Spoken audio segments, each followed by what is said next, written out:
he's the author of this book we've been handing out, the Talent Fix, Volume 2.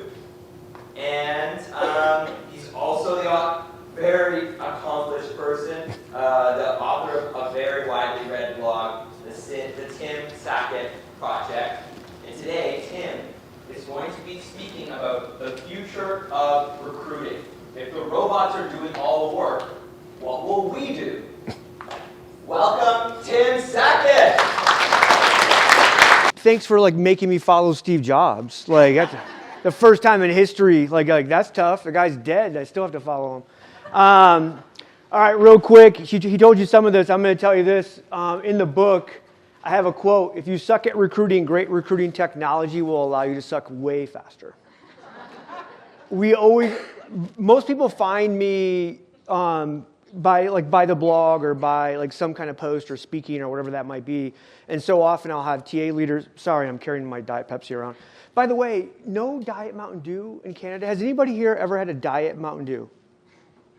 I mean, it's like the nectar of the gods. I'm sponsored on stage by Diet Mountain Dew and I can't even get one here. It's such a miss. Anyways. So people find me and they'll go, Tim, we need a new ATS. And I'm like, okay, cool. What ATS do you have? And they'll go, we have Greenhouse or Smart Recruiter or something like that. I'm like, okay, I would have recommended one of those. But my team won't use it. Okay, that's not a technology problem, that's a you problem. If you suck at recruiting, really great technology is going to allow you to suck much faster. We're going to talk about this. I'm going to give some education today around AI. What I believe, honestly, is everybody's like, oh my gosh, we've heard everything about AI we don't need. There's a lot of people in the room that go, I still really don't get it. And so I want to make sure that we can leave here going, I can talk to a vendor, I can talk to IT, I can talk to my legal team, and not feel like they actually know more about AI than we do, especially for the tech that we're trying to use. By the way, and this is just my personal opinion, I think our legal teams are the actual least educated around AI and the ones that tell us no the most because of AI. And it's because they don't know it. So I'm hoping that we can educate some of this. 3.5 million recruiters in the world right now. And if AI can do what AI can do and they can 10x us as individuals, by the way, this is just recruiting, this is every function, we're going to be down in 5 years to about 350,000 recruiters. So I'm not a fear monger. I love technology. I'm a futurist. I'm going to show you a little clip because I don't think any of us are really ready. And I'm not saying this in terms of just talent acquisition, recruiting, HR. I don't think any of us in our functional areas across the organization are really ready for what's about to take place. We have this wave of AI that's hit us in HR and TA technology. This first wave was this kind of the chatbots. Remember chatbot 1.0 on your career site? Somebody would come, it would pop up hey, can I help you? And you'd yeah, do you have any second shift jobs? And it would go, what is your name? My name's Tim. Do you have any second shift jobs? What is your last name? No, I just want to know, do you have any openings? What is your address? They had one job. It was just going to collect information. That was chatbot 1.0. The new chatbots in conversational AI are really robust. For the most part, people don't know. We'll talk a little bit about Paradox, which is a technology that I love. So often now, the chatbot for Paradox is named Olivia after the founder's wife. And people will go and have this great conversation with Olivia, and they'll come to interview, and they'll go, I'm here to meet with Olivia. They have no idea that this is a chatbot because they're really hard to break. You can go, my gosh, you sound so cute. Do you ever go out on dates with candidates? And then she'll respond and that's flattering. We need to get back to business. I don't, do that. And they never really comes out, right? It's so conversational. The second wave is this Copilot thing. Remember Clippy, the Microsoft Clippy thing, where it would just pop up and it was so annoying? Now, we have these two competing kind of AIs that are going to happen. I was actually with one of the Microsoft heads of TA last week, and their version of the world is copilots. You're going to have these this AI that runs alongside you and helps you in every way that you need. And that sounds really cool. Some people are calling this a digital twin. And then you have another cohort that is this third wave, which is just agents. We're just going to do it. You have certain things that you have to do. You have to screen a candidate. No, you don't. My agent's screening every candidate we have 24/7 in the best way it'll ever take place. And we'll be able to pick certain flows of work that we can just have an agent do the entire thing. And so there's these two competing philosophies. On one side, you have Microsoft, and you have LinkedIn, and you have companies like this that are saying, hey, we're going to be a co-pilot for you. And then you have Salesforce that says, hey, will you please move aside? We're going to get all of this work done by AI. Now you can go do strategic work, higher level work. And we'll talk about that, because I think that's kind of one of the big takeaways from all of this. So the conversational AI is where I think most of us are at right now in terms of the things that we're actually seeing and doing. We'll see this in a lot. At the end of the day, conversational AI is pretty simple. If this, then this. If somebody says this, then you should respond this way. If someone does this, then you should give them this kind of thing. It's very safe from a legal standpoint because every single thing conversational AI says is already predetermined and accepted. So when you go to the legal team, they go, you can't use anything that's AI. Like, calm down, right? This is also this is like just the safest HR-ish kind of AI that you can have. The other part, though, of this machine learning that we get upset about or that we've gotten scared about was, well, wait a minute, like, Tim, like we hear all these horror stories about AI. When we get to the ethical AI stuff, we'll talk about that. Here's where I think what we have to be very educated about is when we start to look and use AI. This seems like some crazy chart. All this is what happens when a conversation takes place. This is Olivia. Hi, I'm Olivia. I'm your personal assistant. How can I help? Hi, Olivia. I have a small dog. I was wondering what the dog policy is. So now the AI has to determine, can I actually answer that through this just kind of back and forth predetermined response? Or do we have to go to like an actual generative language model that I can start to have this really robust conversation with? We get really afraid when it gets to the hosted LLM because we're like, wait a minute, we have no idea what that thing might say. It could tell, this person, JS, with the small dog, that they should go shoot themselves in the head because they should never have a small dog. Cats are number one, right? And people will go, yeah, it could do that. No, it can't. It actually can't. AI is just a software program. We program it to do one thing. Now, the difference between, this is a paradox thing, the difference here is it's self-hosted, it's a private language model. It's not GPT, it's not Gemini, it's not this public giant. Here's the thing, imagine what Phil said he had a 7-month-old daughter. Imagine if Philip said, hey, you know what? We should train our daughter by just having her suck in the entire internet. Yeah, that sounds safe, right? Because no one lies on the internet. There's nothing bad on the internet. But that's what we did to these language models originally, and we saw this crazy stuff happen. Within the HR tech space, what we see happening is companies building their own language model where they're training it only on specific information, only on our own data, only on it's almost like they're creating something that says, hey, your only job in the world is to interview a candidate and make sure that they have this amazing experience. You can never be negative. You can only be positive. You only know this world of information that we've taught you to have this conversation on. That's what this is. Then they go one segment below that and built another model, and that model, the only job on guardrails is to say, hey, if the first model potentially ever said anything that could be considered offensive, we're not going to allow that response to go, and we're going to then go back to the conversational of approved responses. So it might be something like, hey, somehow the guardrail caught it and said, no, we're not going to allow that. And then the response would be, hey, you know what? We're going to have one of our human recruiters actually reach out to you and have that conversation with you. And so our legal teams are really afraid of AI, but the reality is the stuff that's being built is actually probably 1,000 times safer, 1,000,000 times safer than we are as humans in responding. We all can have a bad day. And sometimes somebody might just push the right button where we just respond in a way that we would never usually respond, but for whatever reason we did. What I'm telling you is that they're now building AI that couldn't respond in a bad way. Never. It was never going to have a bad day.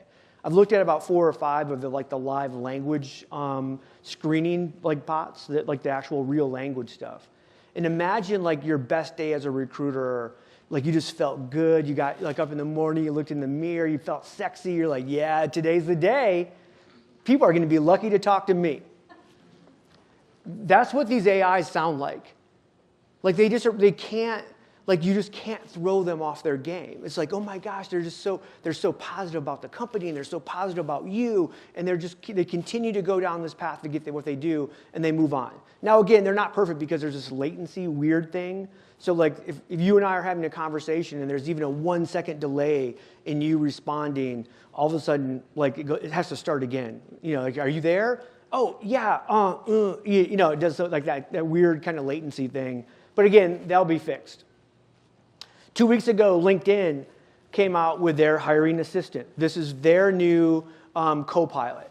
And what they're saying is, hey, from intake to find, evaluate, to outsource and screening, every single one of these things AI will do for you. But at every single step, you as the recruiter will have to go in and approve, right? So, hey, this message is going to go to a candidate. What do you think? This is your co-pilot, right? This is that model. And so again, many of us are going to be using this. The crazy part is LinkedIn goes, it actually won't be available to you until a year from now. And we don't even know how much it'll cost. So you have to ask yourself, why does LinkedIn, if they know they can have AI do this stuff, why do they decide to go co-pilot versus agent? Part of it is because how many people here have a LinkedIn license? Guess what? If you have an agent doing all your work, guess what you don't need? A LinkedIn license. So they have a revenue generation or a revenue preservation thing going on where they go, look, do not build an agent because then we don't have to sell, then we won't be able to sell licenses. So how do we continue to have them have a license but actually give them the power of AI? Welcome to your co-pilot, your hiring assistant from LinkedIn. By the way, it's super cool. So, it's going to be hard for us to ever turn back when we see some of this stuff. Remember The Matrix. I'm a big Matrix fan. Agent Smith. This is when we start talking about what an agent really is. For me, an agent is actually about action. So again, from a perception, cognition, action standpoint, somehow you're going to be able to either type in or speak to your agent and say, hey, I need to do this. I need to set up Mary for an interview. Agent goes, bam, got it, cool. I'll let you know, it'll all be set up, it'll be fine. You won't have to do another thing. No follow-up, no extra emails, no texts, no nothing. It does everything. It actually does the action for you. The cool part is, and we saw, anybody Smart Recruiters users here? So Smart Recruiters came out probably a month ago with Winston, which is going to be their agent. And they and it goes. This is a great little example in terms of hey, this is an Apple message, watch message to a hiring manager. Heads up, Ashley Newman has left. So somewhere in your system, Ashley put her 2 weeks in, or somehow it came up within the HRIS or wherever that we found out an employee is leaving. Instead of going into the recruiting team, it just went to the hiring manager and said, hey, babe, Ashley's leaving. Do you need to replace Ashley? And then they have this entire process from beginning to end where a recruiter is never involved. It's just a hiring manager and an agent going back and forth. Yep, I do need to replace Ashley. But you know what? I don't actually want another Ashley. I need someone with a little more front-end experience, more like Mary. Cool, let me send you this job description. Is this exactly what you want? Yeah, it is, but also I need this other new technology. Can you add that in? Sure, got it. I'm sourcing right now. It looks like there's about 75 candidates within the marketplace. You start to go, whoa, wait a minute. No approvals, no co-pilot, no recruiter. This is the future. And this is, you say, wait a minute, this is the future of recruiting. This is the future of every single freaking function in our company. And it should be a wake-up call.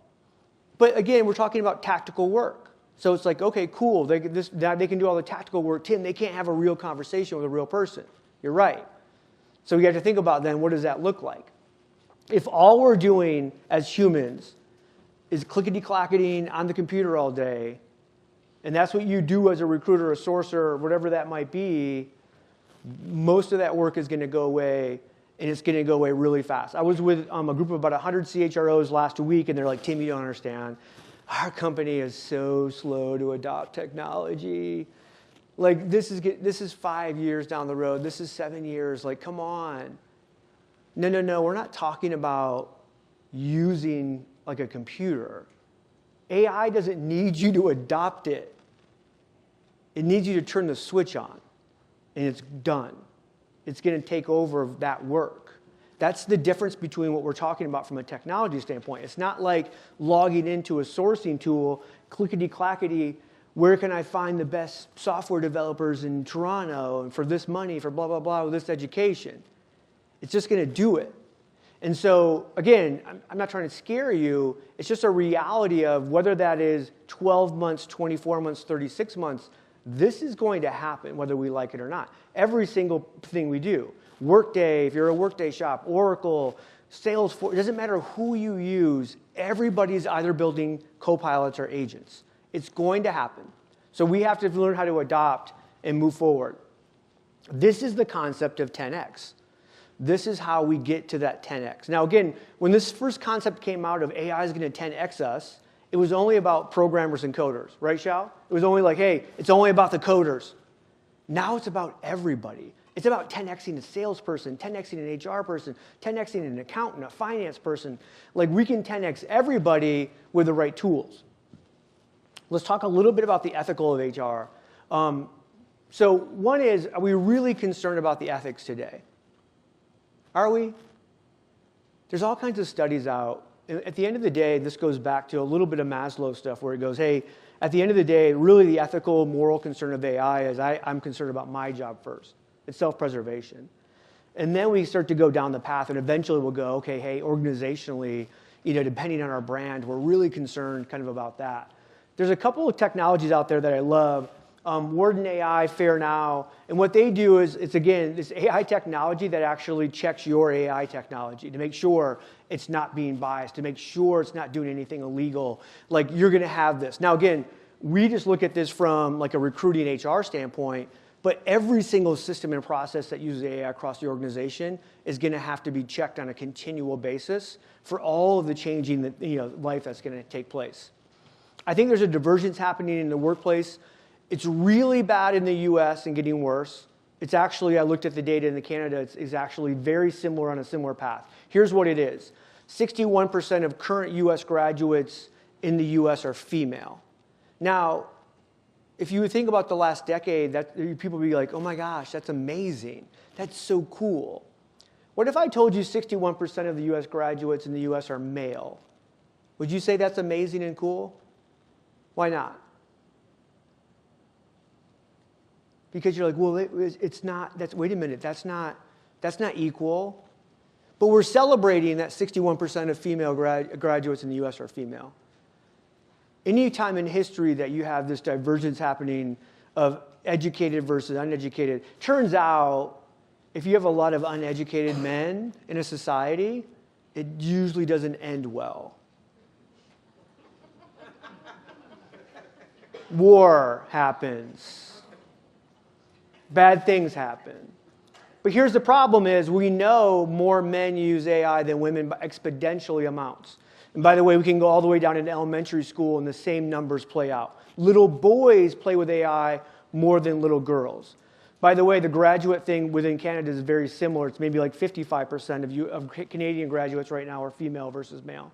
But it's diverging in a path.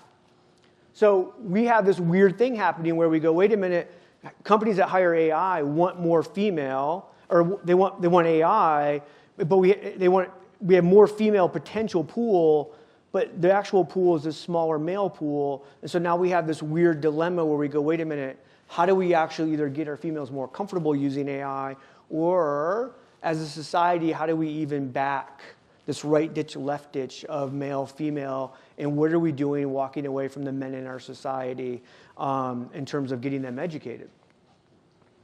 And then this is the big one. Our AI is biased. Like, Tim, you don't understand, I have a hiring manager, Mark, and he loves to hire these people. And so we have this thing, and then the AI was helping, and it turns out the AI would just give Mark more men because Mark liked to hire men. And you're like, that's not an AI issue, that's a you issue. Mark is sexist. And there's a reason, the AI, again, is learning. Now, again, that was AI 8-10 years ago, before we really understood what machine learning, how it actually was learning, right? Now that we do, again, there's all kinds of parameters and bumpers and stuff that are put in there to say, hey, wait a minute, that's not the issue. I'm actually less concerned that my AI is biased than I am a hiring manager's bias. I can, by the minute, measure exactly what's happening with my AI. I can audit my AI. I can see the funnel. I can see everything. I could go and actually go, hey, you know what? I'm a big health system. I'm trying to hire nurses. My population of nurses is 90% female, 10% male. It's 75% white female. It's 15% black. It's this or this. I could actually give it the exact parameters that I need, and it would say, gotcha, we're going to get that. We'll match your marketplace of what you need and make sure that we don't go over that or under that or whatever that might be. I can't do that with a real human. One is we're just conflict avoidant, so I can't go to Mark and say, hey, stop it, you're sexist, right? Or you're racist, or you're whatever. We just never really do that, even though we already have the data, we know. Plus, we also have the unconscious bias of the stuff that we don't know. Again, I can train an AI to be unbiased as much as possible. There's always going to be a little bit, right? And we've seen that with some of the language models. That depends on who's actually training. But again, I can audit for that. Okay, here's a big one. Should then, part of this ethical issue about AI, which should be the preservation of actual human work. That's going to be a big thing that we're actually dealing with right now across the entire world. And it's going to become more and more and more. Because then you have universal basic income. And I just read a Gartner study the other day. It was basically in 2025, what are CEOs really thinking about? And I was shocked that it actually came on there that they were actually thinking about one of the biggest top priorities for them was, should we actually have a 4-day work week? Because they know AI is going to take away work. So then we go, well, maybe our humans actually should work a little less. I think we're all for that, as long as you don't reduce my pay and benefits, right? So it's one of those kind of crazy kinds of things. All right, so what's the future look like? You get to be more strategic. You get to do higher level work. What the hell is that? Have you really thought about that? In the last 2 or 3 decades, what we've actually done from a strategic work standpoint is just go faster. We believe that if we do things faster, we're being better, we're being more strategic. How many people here use time to fill as a metric for success in TA? Stop it. Everyone raise your fucking hand. It's the most widely used metric in the history of TA. It's still used by everybody. Do you understand you can correlate anything? It's the classic ice cream summer thing, right? Shark attacks go up in the summer is the same way the ice cream sales go up in the summer. So if we just stopped selling ice cream, the sharks would stop attacking. Goddamn ice cream, killing so many people. You can correlate anything. I'm telling you right now, and this will be on my tombstone when I die, speed has nothing to do, time to fill has nothing to do with you being better at recruiting. It doesn't. But I go into enterprise shops all the time. They bring me in, the CEO, the CHRO, the head of TA, and they're like, Tim, we suck at recruiting. And I'll start to dig into all the metrics, and I'm like, oh my gosh, for 5 years in a row, you've paid out 100% of your TA team to your bonus. You guys have had pizza parties, you're celebrating, you're giving these big bonus checks out because you went from 37 days time to fill to 36.8 to 36.6 to 36.4. And you're like, hey man, we're killing it. Every year we get better. No, every year you get slightly faster at being really crappy at what you do. Because that's just the honest to God truth. There is zero correlate causation between you being faster and you being good at recruiting. And so we have to really dig into that and understand why then do we use that as a metric for success. Part of it is because we know when a job opens, we know when a job closes. We're like, yes, clean data for the first time in our life. it's meaningless, okay? Now, I will tell you it's a health metric at the very least. If you know in your marketplace it takes you 37 days to find a nurse, but it's taking actually you 90 days to find a nurse, you have cancer, you're dying. There's something wrong, right? But if you're at 39 days or 35 days or whatever, it's all the same. You're in the ballpark. You're fine. So what the hell should we do then? We have to start really thinking about empire building in history of leadership, not just in TA and HR. This is every single function. The better job was the more people, the more direct reports. In the history with AI, the better job is going to be the better tech stack. That I actually can implement some of the best AI in the world, and instead of having 25 direct reports, I might only have 12 direct reports, but I'm going to be exponentially a better function. Execution and delivery become job one. High levels of tech savviness, innovation mindset. We'll talk about this. I think we can be way more innovative in testing what we do. Think about what like software people do. It's a constant A/B testing from that standpoint. So here's the question. If 75% of your work went away tomorrow, as a recruiter, a sourcer, whatever that might be, if you're a TA leader here, if the work of your team, 75% went away tomorrow, what would you do? What is that higher level strategic work? I have some ideas. And again, I think we can come up with a million of them. One is, I'm going to start here, we only hire top talent. How many of you have a CEO that would actually say that if I asked them? I did the study. It's 87% of you. We did a CEO study. 87% agreed with this statement. We only hire top talent. Oh my God, it's the biggest lie that we've sold in TA in history. What do they actually hire? The tallest of the seven dwarfs, right? It's whoever applies at the time. So you might have a job opening, and then people apply. So whoever's willing to take your average pay, your average benefits, your average work environment, and then that makes it through the process, and you go, look, top talent. It actually might be the worst talent. It might not be the top talent. So I think what we really have an opportunity to do is what if we actually stopped farming and became assassins, became hunters, and really went after top talent? AI will be able to process 1 million people faster and better than we ever can. It won't be able to go out and find the best talent and talk that talent into why you need to come work for us. So now we actually have this real opportunity, capacity, to go and be assassins and go after and find really top talent. Build talent. I don't know how it is necessarily in Canada, but in the US, we've basically decided that public school systems and higher ed are the best vehicle to build talent for corporations. Turns out they're really crappy at it. It turns out that they're really laggard in terms of what we need. And corporations have to get back to giving apprenticeships, both blue-collar apprenticeships and white-collar apprenticeships, and start building the own talent. The reason we don't do this is because, and again, if you think about, like, Google could have solved, they want more female software engineers at Google, right? They've been wanting this for 20 years. They spend billions of dollars a year on recruiting. If they just would have built elementary STEM schools that only allowed females in, all the way through college, they could have flooded the market and they would have had more female engineers right now that were better than male engineers if they decided that was important to them. They don't do it. Why? Well, Tim, if we build them, then someone's just going to hire them and take them away from us. That's the mentality every single company has. And that's why we've gone away from actually developing and building talent in corporations.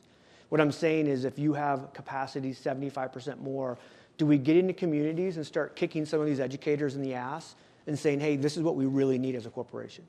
How many of you actually have met with a high school or a college and said, hey, here's what we actually need? When I ran a big health system on TA, I actually met with a local community college because we hired phlebotomists. Those are the people that draw blood, right? We hired maybe 25 a year. They had a program that was jamming out 150 a year. So I would go to a career fair and I would have kids literally yelling at me because they went and got a phlebotomy degree, but nobody was hiring them. Yeah, because I don't need 150 of you. I need 25 of you. So then I said, hey, here's exactly what I need. I actually need more radiology techs. Tim, that's going to take us a decade to build that program. That's a problem. You have 12 months to build that program. I need these people now. Or I can build that internally in 6 months and I'll just create my own. So again, I really think we have this ability to do this. We have to save talent. We let people leave our company way too easy. And when I say saving talent, it's creating a save strategy where we go, hey, here's what happens. We hire somebody, and we're thinking, oh my gosh, what's your name? Orly? Or Aaliyah? Can you just, I hired Mary. And when I hired her, I'm like, oh my gosh, she's amazing. This is going to be great. She's going to be the best employee for the rest of her time. She's going to retire here. We all have this hope, right? And at some point, she becomes a piece of junk and garbage, and now I'm going to, I never hired her going, I can't wait to fire her. We never do that. We hire with the biggest aspiration. But then we allow people to leave so easy. So what I'm saying is there's certain really valuable positions in your company that when someone comes to you and says, hey, I'm going to go work for this other company over here and putting my 2 weeks in, we just go, okay, well, can we give you a little more money and you stay? And you're like, no. What could we do? So when I was at Applebee's running TA there, we had general managers. You guys have Applebee's here, right? I know you do because I ran Applebee's. I'm not saying it's great. Calm down. It's beer and fries and burgers. Like, how bad could it be? Anyways, a general manager of a great Applebee's netted the company anywhere from $1 million to $1.5 million a year. A really crappy manager cost us $250,000 to $500,000. And so for us, if a great GM came to us and said they were leaving, we had to figure out how to save them, how to keep them. And so we had 2 weeks usually, right? Maybe sometimes a little longer depending on when we found out they were interviewing or whatever. But we had this entire process. First and foremost, we had somebody come in within 24 hours to talk to them that wasn't their direct boss, somebody above them. Because usually there was an issue with the direct boss while they were leaving, right? Or at least we needed a clean version of what the hell was going on. Within 48 hours, they were on a plane to the headquarters in Kansas City where they were going to meet directly with the CEO and the CHRO of the company. Within 48 hours. 40% of the time, we were able to save a GM for a year. We didn't measure a save until they stayed another year. So we weren't perfect, we weren't great, but we did something. We went insanely crazy to try to help save these people because they were so valuable to us. Right now, we allow people to leave so easy of our organization. We can really become talent advisors, and not by the title. How many people here have like a talent advisor title right now? Like, come on, are we really working with that? Do we feel so connected with that hiring manager that says, hey, you and I together are a partner. We're the husband and wife of this team in terms of talent. And if we select this person, we both have to ensure that they're going to be successful. Right now, we go, hey, it's the hiring manager, like, hey, I want to hire this person. You're like, all right, whatever. Like, and they hire them, and then either they're successful or they're not, but we're not really engaged with them to say, how do we increase the talent on your team because I'm your talent advisor. I'm the one that's going to help you do that. Respecting talent. We treat candidates like shit, and we have to stop doing that. 47% of candidates today still do not get disposition from a job. By the way, that mass email that you send when a job is filled, that's spam, that's not a disposition. They don't really consider that. So we have to figure out how to personalize that. Also within the organization, we should be figuring out when does somebody deserve real personalized feedback where we actually have a conversation. Is that after one interview? Is it after we've come to the final three? Whatever that might be, we have to start really elevating. Again, we can't now. I'm not telling you should be all doing this now. I'm saying if 75% of your work went away, what could we do? We can do amazing crap that I can't wait to do. A talent pipeline. Again, we all think we have pipelines right now. You don't. I'll go back to saying, hey, in most of our organizations, we don't have succession either. I have like a minute. I'm a little bit behind on this, right? Because Phil stole time from me. So give me 5. On the pipeline side, what we have is we go, oh my gosh, I have these people we're pipelining. It's just really we have a people that we're spamming constantly, right? And then we hope when a job comes open that they'll come and accept a job. What if we did a pipeline, we said, hey, we actually, again, we're assassins. We went out and found a noticeably better talent. I found Chris in the back. Chris is noticeably better talent. I want Chris. I don't have an opening yet, but when I do, I want you to come on. Okay, cool. Yeah, I want to come on. That'd be awesome. We've interviewed. We've talked about some stuff, but I don't have an opening. So now I'm just like crossing my fingers, hoping somebody else doesn't pick him off, right? What instead, I actually offered him the job, signed a contract and said, I'm actually going to pay you $1,000 a month to put you on a holding pattern. You keep working the job you're working. I need 5 hours a month from you. I'm going to actually have you come to a team meeting. I'm going to give you some onboarding stuff. And when that happens, it could be 90 days, could be 120, could be 180. I know I'm going to have the job. I already have you penciled in, and you've already signed the contract. That's a pipeline. That's a succession plan. You're like, well, wait a minute. It's going to cost us some money. Yeah, it turns out when someone leaves, it costs us money too, right? So what if we were just more strategic around how we actually went out and built that pipeline? Exclusive talent. Again, another what if. What if we never allowed people to apply? You're like, wait a minute, that sounds like we could never do that.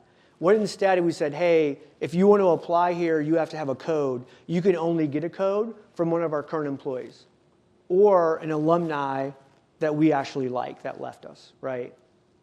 By the way, you're all recruiters. You would always have the code to give away. But think about how exclusive now when you come, you're like, oh, crap, I want to come work for ABC company. And you hit apply, and it says, put in your code. And it had a little message. You can grab a code from one of our current employees if you don't have one. Now people are fighting to try to figure out, how do I get into this company? And wouldn't those people be exponentially better candidates than what we have right now, where people are mass applying?